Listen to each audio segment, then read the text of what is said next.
Today, we bring to life a harrowing tale from a small mining town in the outback of Australia. What you're about to hear is a first-hand account sent to us by Simon, a nurse whose night at the local hospital turned into an ordeal he would never forget. Let me read you Simon's emailed letter. Hi, my name is Simon, and I'm reaching out to share a deeply unsettling experience that still haunts my memories. It might come across as unbelievable, but I assure you, every word is true.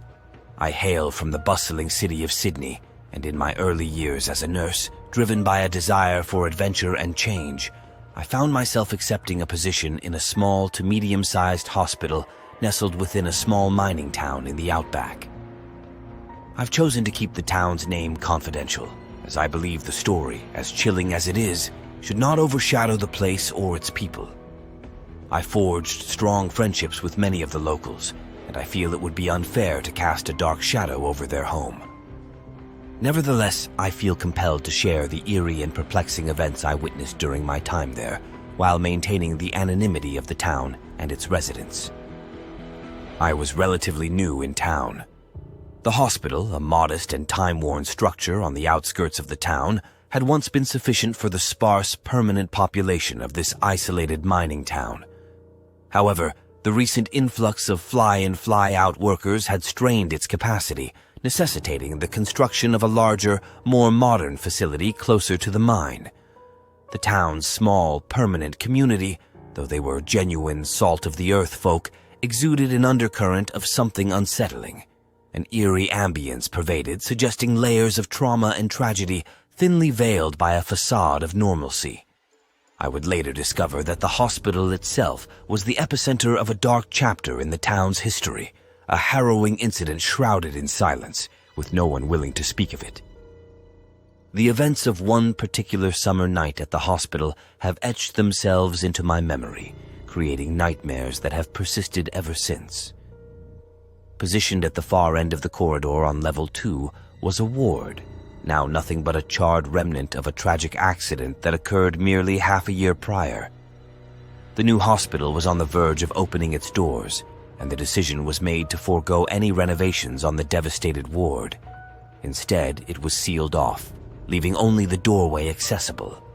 This left a palpable aura of abandonment and sorrow hanging in the air, making that part of the hospital feel like a realm detached from time and reality. Lured by an irresistible sense of curiosity and equipped with a flashlight, I found my way to the desolate part of the hospital, standing before Ward 3, a grim testament to a tragedy shrouded in silence. Nobody seemed willing to delve into the dark details of this recent traumatic event. Yet my persistent inquiry eventually led me to a seasoned staff nurse who shared the horrific account. Only 6 months had passed since the catastrophic accident transpired in that very ward. A young, unsuspecting doctor was in the midst of adjusting an oxygen tank when it suddenly exploded. He was instantly decapitated by the metal shards of the cylinder. His lifeless body was violently propelled through a window, landing in the parking lot below. The resultant inferno engulfed the ward, mercilessly claiming the lives of a lady nurse, a local mother of 3 children, and 6 male patients, 4 locals, and 2 fly-in fly-out workers from Brisbane. Since that dreadful day, the charred skeleton of Ward 3 has stood untouched, serving as a silent memorial to those who perished. The entire town was suspended in a state of anticipation, awaiting the completion of the new hospital with updated and safer equipment.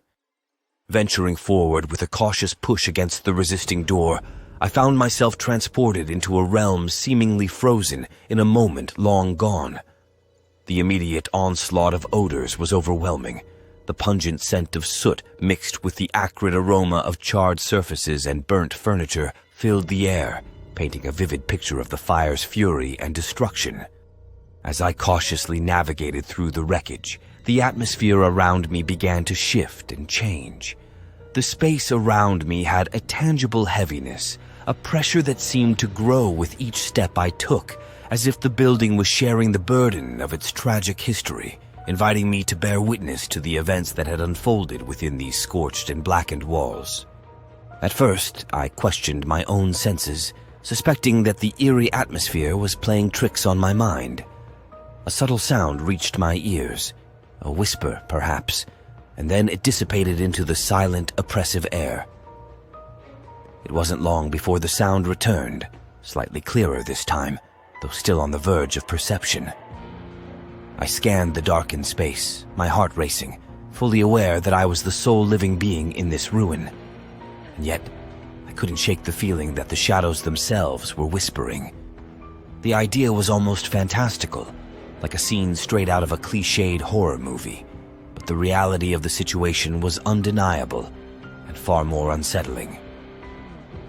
I stood there, caught in the surreal moment, my rational mind grappling with the unnerving sensation that the remnants of the ward were communicating with me. I realize how absurd this might sound to you. This time, I couldn't deny it. I was hearing words, not with my ears, but directly in my mind. It's crucial to clarify that aside from the lasting effects of this incident, I have never experienced any form of mental illness. Neither have I ever used recreational drugs. Nevertheless, the words were too faint to make out clearly, yet their tone resonated with a deep sense of agony and despair, conjuring up intense imagery of suffering within my thoughts. How on earth could this be happening? The rational side of my brain tried to make sense of it, attributing the phenomenon to the wind's eerie whispers, or perhaps my own mind's deceptive tricks under the influence of the daunting atmosphere. Yet, a more primal part of me couldn't shake off the conviction that there was something more, something palpable in the air around me. The sensation of an unseen presence, of voices from the past still lingering, felt overwhelmingly real, casting a veil of surrealism over the entire experience. The whispers seemed to intertwine with silent screams, as if the souls who once inhabited this space were reliving their torment, and I was an involuntary witness to their pain. Even as I recount this experience now, a chill envelops me. My hairs stand on end, and I'm transported back to that eerie night, a testament to the indelible mark it left on my soul. At the same harrowing moment, the play of light and shadow on the walls created an illusion of movement, as though the remnants of the ward were reluctant to remain static, yearning to share their untold tales. But then, was it an illusion? Was there something? At that stage, I was petrified. But the surreal journey took a terrifying turn when, out of the corner of my eye, I spotted a medical trolley. It was moving almost silently, autonomously through the dark, navigating the debris-laden floor with an eerie precision. Its wheels squeaked softly, a lullaby for the damned. At that point, I thought I have lost my mind, and I was terrified at the same time. I wanted to run, but my body would not respond. I was frozen in place. In the ambiguous dimness of the ward, my gaze was drawn to what seemed to be a colleague at the other end of the room, clad in the familiar white coat of our profession. For a fleeting moment, relief washed over me. I was not alone in this eerie expanse. My heart, which had been pounding in my chest, seemed to still as I realized help was at hand. But as the figure raised its arm, directing my attention to the gaping hole in the wall left by the tragic explosion, the sparse light caught the upper part of its frame. The sudden, harsh illumination shattered my momentary sanctuary, revealing the gruesome truth. The figure before me was headless. Its white coat tricked my mind.